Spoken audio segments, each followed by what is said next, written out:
Y'all checked in? Checked in and ready to rock and roll. All right, guys. We're here. We're at Columbus Airport. We're flying to Colorado, and then we got a 6-hour drive. We're about to board the plane.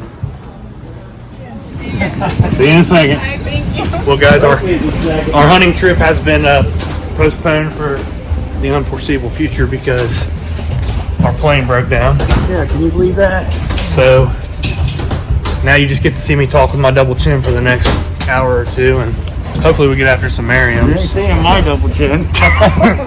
Our flight was actually supposed to leave here at around 8 a.m., which would have put us there 9:15 or so of Colorado time. So I think they're, 2 hours behind us? 2 hours. So, but here it is now, 12:25 in Columbus, and we're still sitting here. We got delayed. Something went wrong with the plane. They got to get it fixed, and it's not going to be ready until somewhere between 5 and 7 p.m. before we actually get on the plane and head out. So it's going to be a long night, but we're going to kill some turkeys tomorrow. So we'll eat that.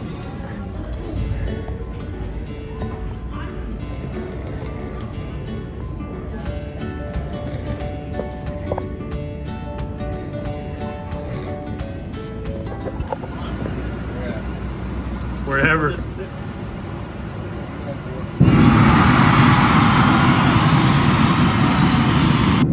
get an email server asking how our experience was on this flight.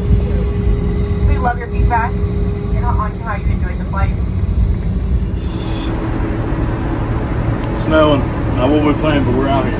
All right, guys, we're in Denver, Colorado now. That's probably the biggest airport that I've ever been in besides Dallas, Texas. It's snowing, it's cold. We're not going to get to our camp until probably at least 4 a.m. We've dealt with flight delays, 8 hours. We're hungry. We still have to buy our tags. How you feeling, big man? That was Tell them what you did. I'm worried about my main things, my camo, my gun. Literally left my backpack on the first bus that just dropped us off. I had to chase him like a mile over. Konner ran. You're all red. Oh my God. Alright,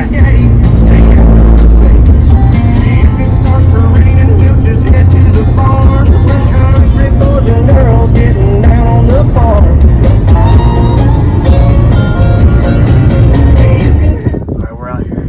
It's very, very cold, 17 degrees. You ever heard birds go up 17 degrees? Never. It's windy. Refill right now is 11 degrees. We are in Devil's Tower, Wyoming. Troy's behind the camera. Bo's somewhere.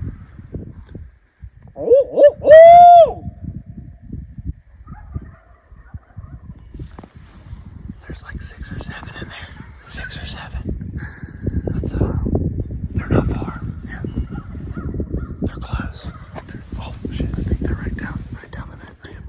We'll try to go away to these trees right here. Okay. I think we can sneak there. Yeah. I'll call to them. You ready?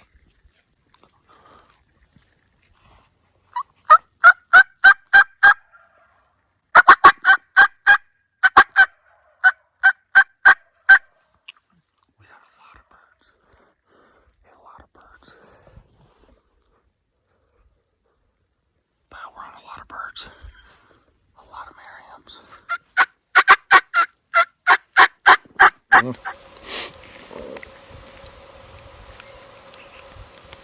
We're here in Wyoming, the Devil's Tower. Snow just set in. We got birds that we put to roost last night, and they're hammering right now. So hopefully we can get one here soon.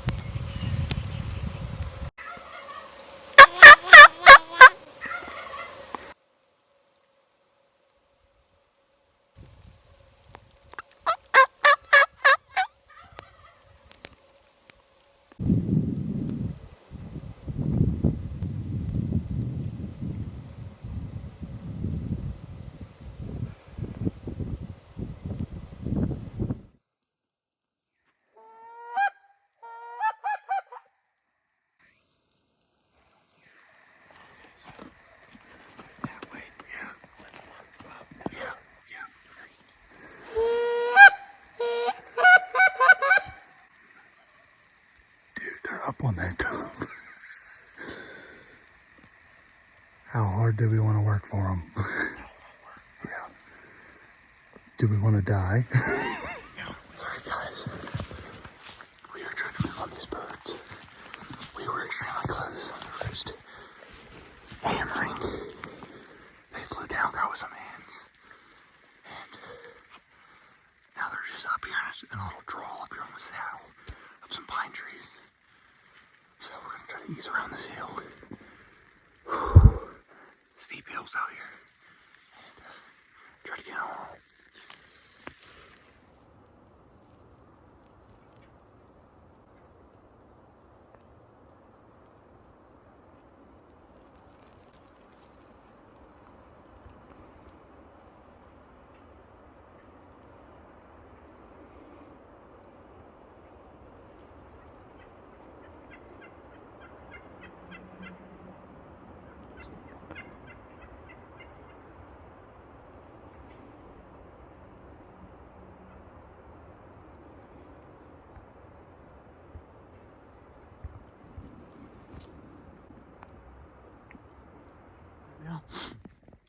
This is something that I've waited for my whole life. I started turkey hunting at a young age.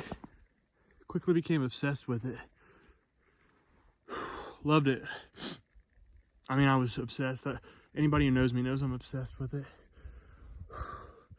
I've hunted the last 6 days. Kentucky, West Virginia. Today I'm in Wyoming. It's 19 degrees. And there she is, or he is. I did it. My Grand Slam is complete. Yeah, those are happy tears. Happy tears. Up here, 17 degrees. Like 5 inches of snow. Been counting down the days to that time of year. I can't believe it's finally here.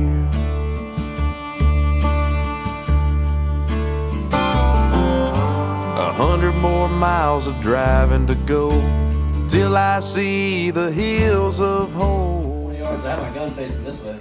But he's texted me tonight, and he's jacked. That's freaking awesome, man. Good for him. Alright guys, we're out here day 2. We think we know where the birds are. Bo's gonna give us an alley.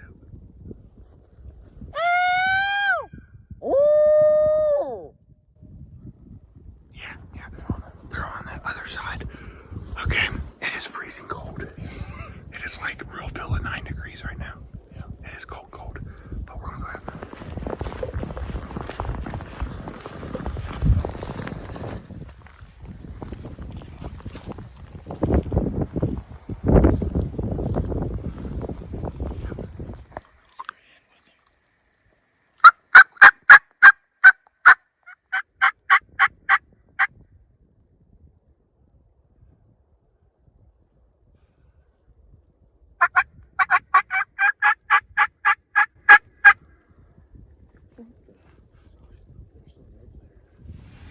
The sun comes up and the woods come alive. Longbeards are gonna die.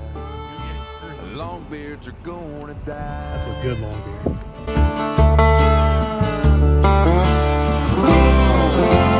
Red, white, and blue heads, beards, and spurs. When he flies off the limb, I'm gonna rock his world. When the day is done and the sun goes down, another turkey's on his back in a grave he's found. The longbeards are gonna die. Yeah, longbeards are gonna die. A yelp and a cut from my old slate call. He gobbled back, I knew it was on. Hey, I got it. He kind of rung himself.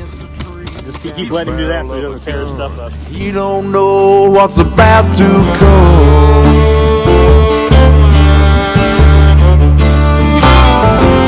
After decor about to take his last breath.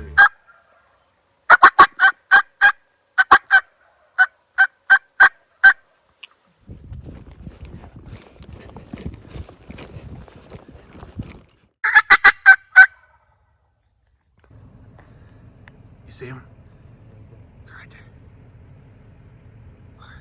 You can take them if you want. Smoked him. Smoked him. Let's go, baby.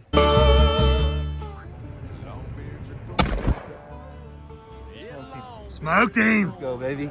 Let's go get him.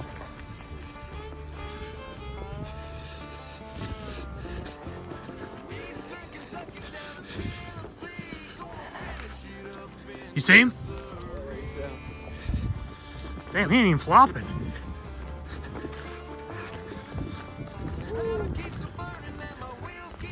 Let me see. Woo-wee. Let's get it. Let me see that beard. Oh, yeah.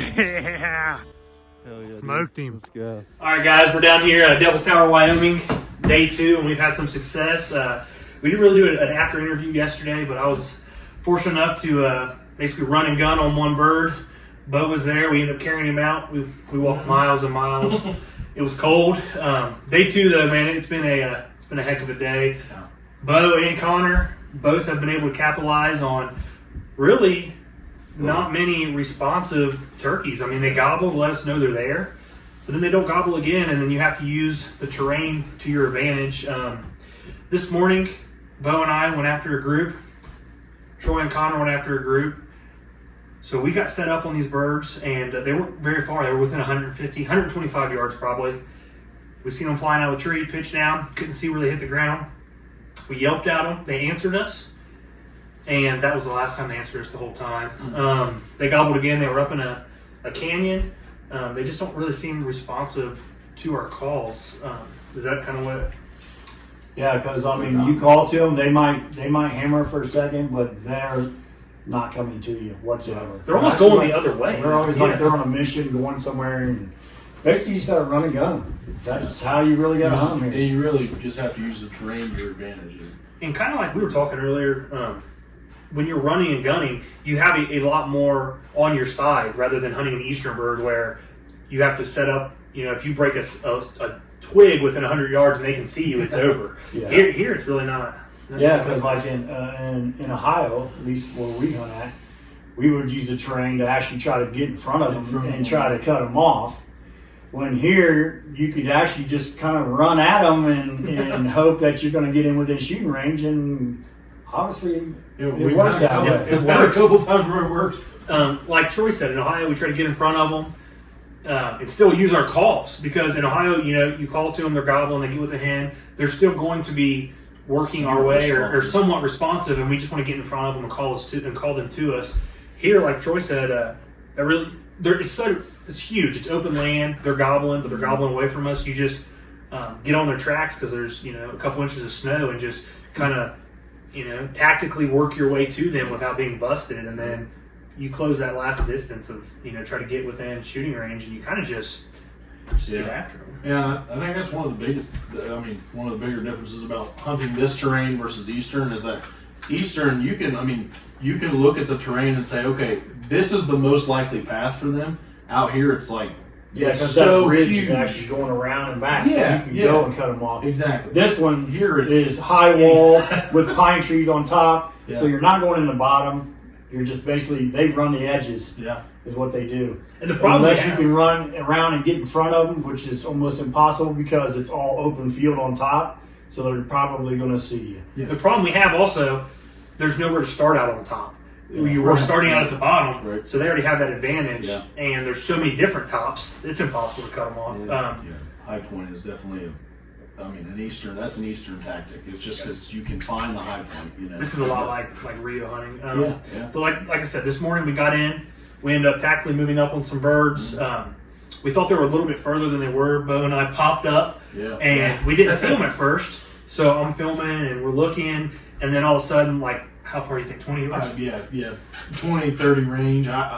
They just were there. It was chaos, honestly. And then there was birds everywhere, and we weren't really, we were not moving much, but it's not like an eastern where it would have dipped its head and been gone. Yeah. These birds were still running around, chasing each other, we we looked looked at over. the thing. It was weird.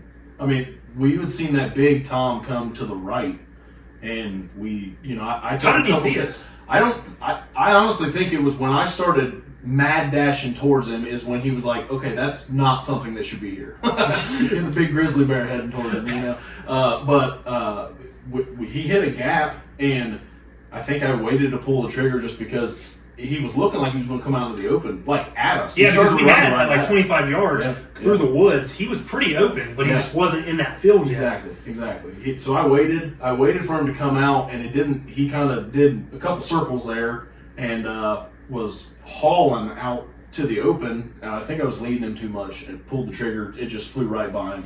And the crazy thing is, when you pull the trigger, he stops going to a quarter strut. It's so weird how these birds act, man. And he just started spinning.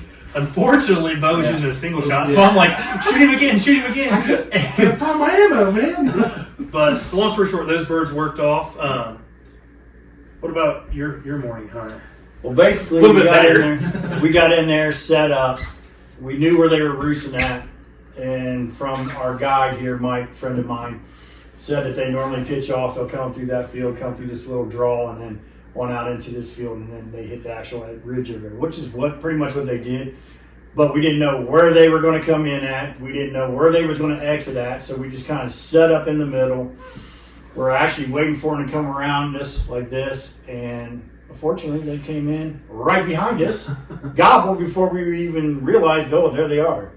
And they went right out to the decoy, and Konner and I was kind of at our angle this way, so it wasn't like we could spin around with 18, 20 hens and 3 gobblers, and so we just kind of sat there, and I just had my camera up, videoing them. And you got some good video of that. Yeah, watch them go off. Figured we get lucky they start flogging on the decoy, but that didn't happen. And then hens went on around the corner there, and the gobblers followed them, and then they went right across like they were supposed to do. Yeah. How far do you think they were from you when they came into your right? Probably less than 30 yards. we probably could have grabbed our guns, spun around, but I thought we were going to have time. They're going to hit the decoy because they was running to the decoy, so I figured for sure they were going to hang out and flog it and whatnot, but that didn't happen. And then they exited as fast as they came in. And we've noticed that with decoys and with calls, as hunting Osceolas and Easterns, they're not coming in aggressive. They come in, kind of check it out, and then they're in like a line, and then they just line out. They piece out and just boom, gone. Follow each other. Yeah. So whoever's the leader of the pack or the hen, they're going to chase her all around wherever. So they really don't. Train. Yeah, it's a train. They don't really care about that. So those birds, we actually got on those birds though. Yes. Yeah. So we ended up getting back on them. We teamed up. We ended up teaming up with them. They knew the direction they went in, and kind of tell the rest, Troy. Like pretty much run and gun. That's what did us. Ran right at them, and they just one stayed in strut, and Konner let him have the old 20 gauge. Full TSS put it full to film. him. We would like we were talking earlier. We're up in here. Would you call this the mountains? What do you call this? Like draws. Draws. Like, so you have like gullies, is that what you would think? And little hills. And every time they cross over that little hill, you have that opportunity and they go down the gully or the draw, you have that opportunity to run up and get set up, and then you want to find out where they're at, and then you kind of move to them, and that's what we've been using. We've been using the elevation to our advantage, and so far so good. I ended up, me and Konner got up there, full video, and had everything on video. He ended up smacking one. That was awesome. Then we realized how old your bird actually really was. Yeah, so I thought it was younger. It's we're used to the Easterns. Right. Like he's saying, I shot my bird yesterday, and it has like an inch and a quarter spurs, and I'm like, man, I got a very nice 2-year-old is what I thought. And looking at these two birds and talking to the locals and the people around here, the spurs just do not get big. I mean, they get longer beards. Actually, this right here is one that was killed on this property, and it's really not that long of a beard. All of the birds that we've killed this year or this trip are probably 3 to 4 inches longer than that. But beautiful birds, and then the color on them is amazing. Kind of what we kind of skipped over this, but prior to meeting up with them, Bo and I ended up finding. We called Mike back, who he owns the property or owned the property. He hunted this for 21 years, and said, "Hey, we had that little mishap, a little miss. Can you drop us off somewhere else so we can try to get on some other birds that haven't been disturbed?" And so that's what we did. And we definitely got the advantage of being the first ones on this property. Yes. You know what I mean? They haven't been bothered all winter. Just cold. Yeah, it's just really cold. And literally, Mike knows this like the back of his Oh, hand. yeah. So Yeah. he knows where they pretty much roost Right, at. right. He knows pretty much how they will Yep, how move they for work the day. Right. So he can set you up. So He's even if one Good dude. one blows out and it doesn't happen, he can pick you up and take you to another match. And he's such a good guy. With Troy's known him forever, and none of us have shot Merriams. He's actually giving us opportunity to kill our Merriams prior to him hunting. Yeah. And Yeah, which is huge. That's kind of unheard of, especially out where we're from. Yeah. That's not a thing. he is. That's not a thing. He's saying he's not even going to hunt until it warms up. Yeah. So he's Yeah. just kind of hanging out with us in camp, and Yeah, if you can stand the cold, I mean, honestly, it's great turkey hunting. Even I mean, what was it, 16 when we walked out of the door this morning? the real feel this morning was 9 degrees. Definitely different. Oh man, And they were still gobbling. yeah, they were still going off. When Now- Bo shot his bird, we got back with Mike and kind of got dropped off, and we seen these turkeys, and they were kind of like a little patch of opening, and there was all kinds of woods around them. So they weren't moving; they were kind of walking in that circle. We ended up looping all the way back around them. Yeah. That was one of the tactics that we could use in Ohio, but we ended up looping all the way around them, dropped in, and then popped back up, and we were in range. Yeah, I mean, I think 30 yards. 30 yards. Basically, we just adapted. Yeah, I mean, exactly. sometimes you just got to forget what you know, and you got to come up with another game plan. And we've got another game plan, and so far it's working. Because well, at least for these three, it has. It hasn't for me yet. We came close with you. We Yeah. came close. We had him on a bird too, and it just stayed right behind the tree. We came up, we got like our little setup going on, and they were in range, and it's on film too. And they just literally, I had the camera, and I could see him walking away, but Troy was to my right, and literally right behind the tree the whole time. Yeah, it was like he knew. I mean, he knew that we were there by that time. It was just. He went from 30 to 75 and stayed right behind the tree the whole time because I had the gun waiting for which side he was going to come out. Wouldn't come. Yeah. So here's what we're gonna do. Like he said, Mike knows the property like the back of his hand. We came in here, got some lunch.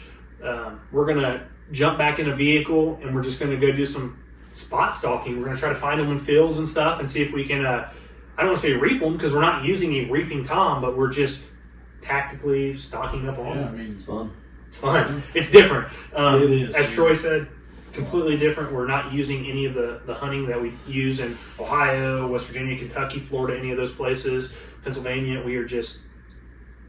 adapting. We're adapting. Learning. Just this is something. Part of being a hunter. Yeah. Yeah. So stay tuned, guys.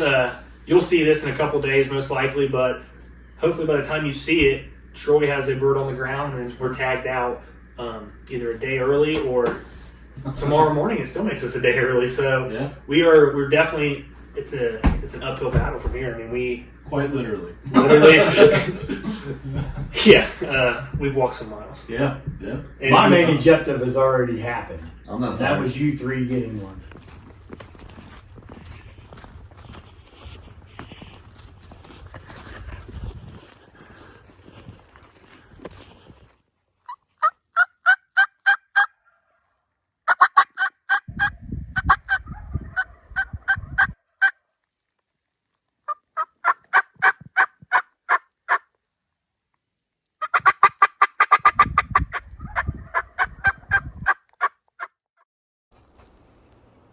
Don't move. They're coming right to the decoy.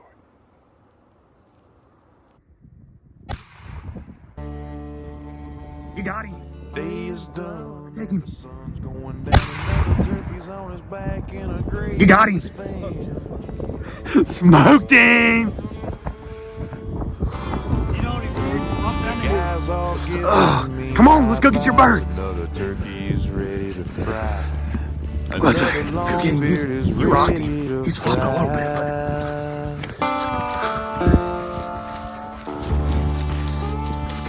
where's he at? Oh, there he is. That TSS ain't no joke.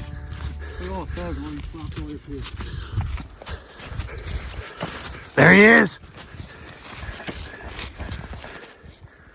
Whoo! What's he got for a beard? Oh, you got some hooks on him? That's a beautiful bird. TSS is unreal, ain't it? Is this your first Merriam? Actually, yeah, this is my first Merriam. Yeah. Oh, hold them hooks up. Oh yeah, dude. Look at that.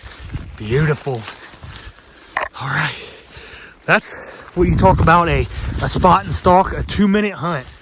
We seen them, jumped out, ran around the ridge, spot and stalk. They came around, seen us, and they were gonna run away up this hill. And I'll tell you what, though, I'm getting too old for that crap. perfect.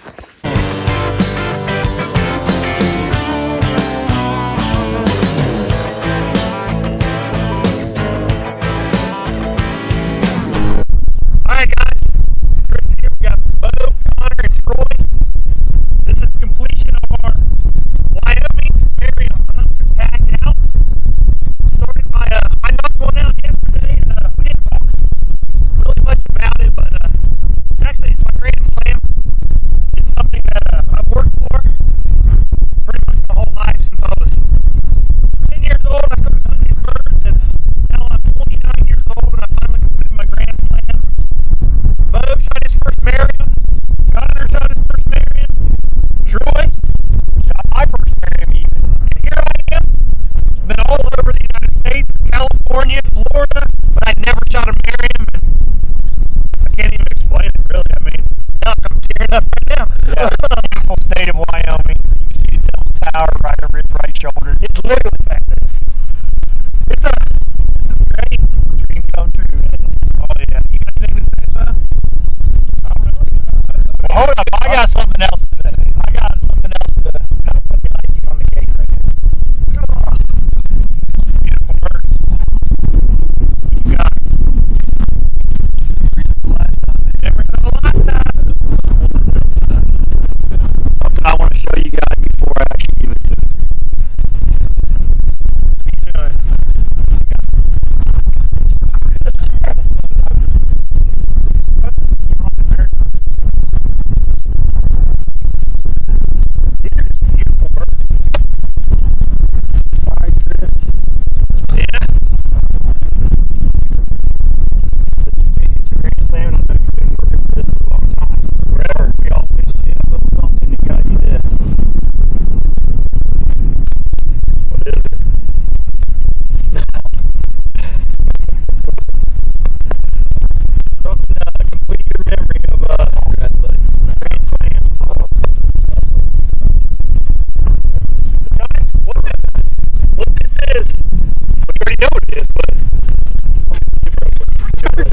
Like, I'm so excited I'm walking over the street. So it's the Rio, the Eastern, the Merriams, and the Osceola in a Browning knife set engraved with pictures of every type of the birds there. This is great. Well, this is the icing on the cake. So, we're going to post these videos of all of us killing birds. It was a great time, a wild hunt. We never really hunted like this before. It's 20-degree weather, snow on the ground. Real feel at 9 degrees. Here we are. Windy, 30, 40 mile per hour winds. You can even hear this. All the time. I wouldn't want to do with any other guys down here in Wyoming. Woo! Right.